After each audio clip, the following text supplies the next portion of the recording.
In this video, I want to tell you guys and share with you the story of how I got my very first ever deal in the rank and rent digital real estate space. So in order to do that, we have to go back in time, 2016. This is about May, June, July, somewhere in that range. And I was doing a door-to-door sales job at the time. And it finally had occurred to me that I was trading my time for dollars. And that path was never going to get me wealthy. And so I had stumbled across this business model from a podcast. Instantly, it resonated with me, as I'm sure has been the case with many of you guys when you've discovered this business model, whether from me or from somebody else. And I knew that I wanted to get involved. So what ended up happening, long story short, I ended up getting on a call and purchased a program which I had no intention of purchasing. So let me tell you about the very first deal that I got. I didn't give it enough thought. I didn't know what a good niche looked like. I actually went into towing. And the reason I went into towing, which I would never advise or do again, is because a lot of people in the program that I was in were talking about towing. It was kind of the example that people were using in the training, and I knew people were in it. So I'm like, hey, I'll do towing. I didn't give it thought. I didn't think about, oh, the ticket size is only $50 and there's competitors, and so maybe the business owners aren't the most business savvy. I didn't think about any of these factors. Then when it came to the city, I didn't have a criteria I was looking at. I didn't know what was a good city, what was a bad city, but I didn't know any of these things. I literally went into towing because people were talking about it, and I went into the city was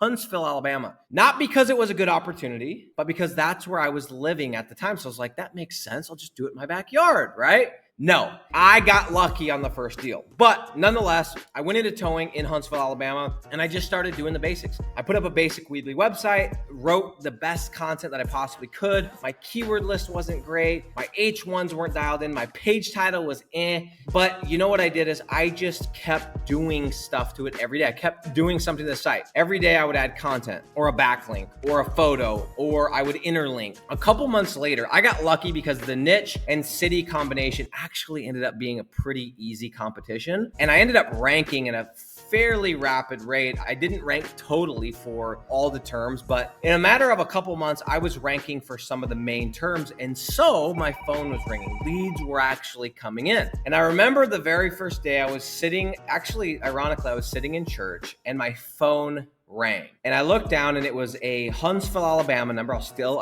remember the area code 256, if I'm not mistaken. And I thought, could this actually be? So I stepped out of, I think it was Sunday school at the time. I was like, I have to take this. Went out and I answered the phone, and it was like, I had a whisper message on because I was using a tracking software at the time. And it said, new lead from Towing Huntsville. And I was like, oh my gosh, I can't believe I'm getting a lead. I can't believe I'm getting a lead. So the lead comes in and I'm like, yeah, this is Towing Huntsville. This is Nick. Got the lead and acted as professional as I could, as unexcited, as unsurprised as I could. And I said, let me call you right back. And for the next few minutes, I just went to Google. I had no list prepared. I didn't know who I was going to call. I just called the first business that I could find. And I picked up the phone and I called this business. I called the business. I said, hey, Brandon, my name's Nick. My pitch was terrible. I said, I've got this guy or gal. I can't even remember what the lead, if it was a guy or a girl. I said, they need a tow. And he said, okay, sounds good. And I said, okay, here it is. Boom. I sent it to him. He calls me right back and he's like, who are you? What is this? Are you with the city or what? And I just kind of explained. I was very blunt with him. I wasn't trying to sugarcoat. I said, no, man, I actually have a website that's generating leads. And I kind of just said, well, what if I send you, I didn't know anything about, I shouldn't do pay per lead. I shouldn't do commission. And I said, let me send you a couple. Let's talk. And this guy, I sent him a couple. I wasn't good. I didn't know the process. I didn't know that if I sent one, I needed to follow up. I didn't do it correctly. I sent him a few leads and the dude ghosted me.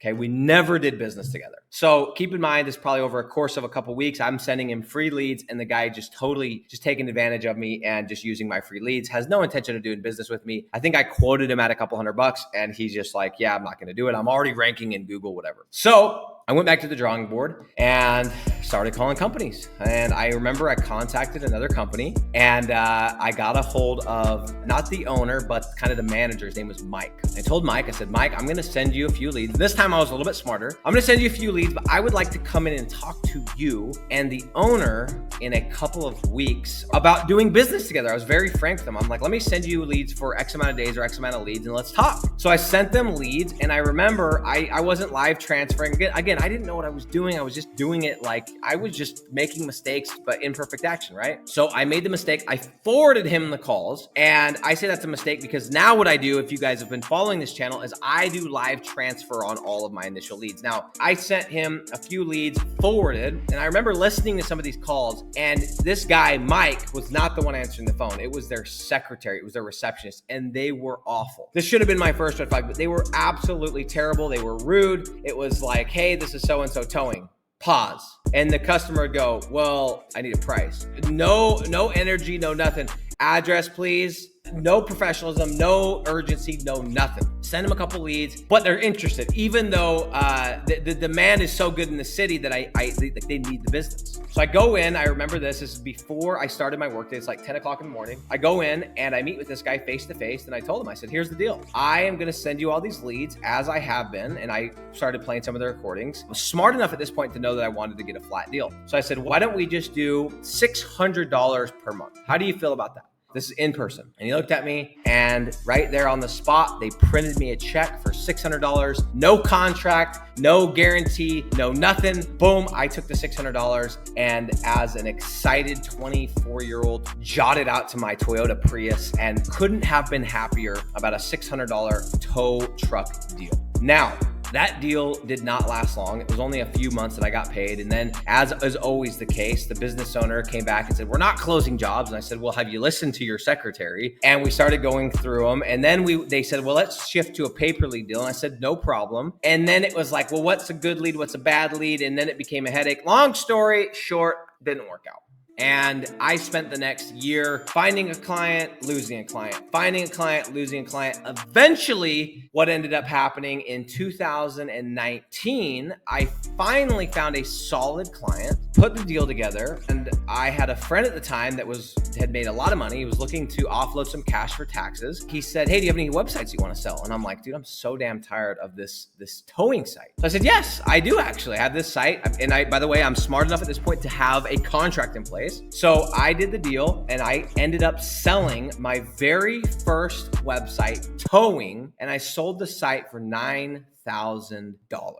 And the deal that I put together right before I sold it was $500 a month. The overhead was very little. No, we weren't spending any money on ads, completely organic. So he was netting $470, but we did the deal. I made $9,000 and exited the niche. The very next niche that I did, which I'm going to share in another video, I did the same city because it was the city that I was in, and I got it handed to me. I ended up never ranking the website, spending hours and hours and hours, months and months and months, sending free leads and never closing a deal. But guys, what was amazing, and I've seen this again and again and again, is when people come into these business models like Rank and Rent, even with something like drop shipping, something like FBA, they don't know anything. And so they're very, very simple, and they follow the training. And 99% of the time, the person that's doing the training does actually know what they're talking about to a degree. And so they follow this training exactly how it's laid out, and they do the steps. And it may not be the prettiest site. It may not be the best, let's write home about this website. It may not be the best niche, but they follow the steps exactly. And lo and behold, it works. They go, oh my gosh, it actually worked. And before you know it, a couple months have passed, and they have gotten away from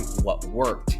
And they've stopped following the advice of the expert that has taught it. And there's a million different lessons I could pull from this, but one of which is towing is not a good niche. Second of which is, if you don't know how to pick a city, that is the key to everything. And if you do not have that formula, you are literally rolling the dice. The other thing that I want to just pull from this lesson is that this business model, on top of all the other things, the scalability, the time and location freedom, the low barrier to entry, everything else, is these are assets. And these are assets that pay us when we're traveling, when we're golfing, when we're sleeping, when we're racing motorcycles, when we're at the spa. But it also is an asset that has value. It's an asset that you can at some point sell. I sold this asset that I probably had less than 20 hours into. It did cost me some time getting business owners and learning the ropes, but I ended up turning it into cold hard cash a few years later. If you had an SEO company, let's say a couple years down the road, you're like, man, I want to get rid of this. I want to liquidate this. What are you going to get out of that? You're going to go sell your SEO client. It's a couple month contract, if they'll even sign it. Nobody wants to take over your your SEO clients. No one wants to pay you for your SEO clients. They might give you a little kickback, but no one's going to pay you $9,000 for an SEO client because you have no control, you have no asset. But what I was able to do is I was able to take this asset and hand it to this individual, give them my price of $9,000, give them my checking account and get a wire for $9,000, rinse my hands of that niche, say lesson learned, and I was able to make a healthy profit. Guys, if there's no other reason, I talk a lot about assets, why assets are so important. It's because it allows you to have control, but more than that, guys, it is something that you can actually sell. It is something that is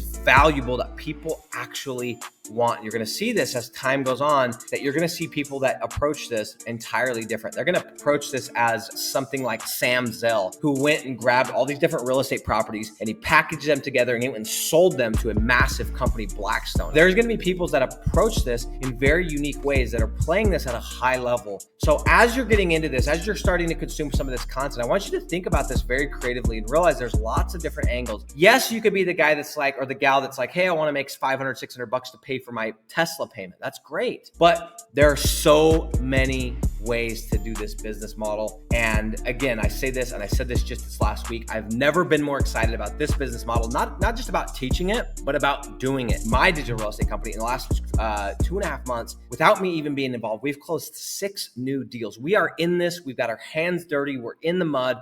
We are doing deals. We're growing. Never been more excited about this business model, guys. This is my very first deal in Rank and Rent. It was the first of many, many, many, many deals and lessons learned. And I hope you enjoyed the story, and I hope you have your deal coming very, very soon. I'm out.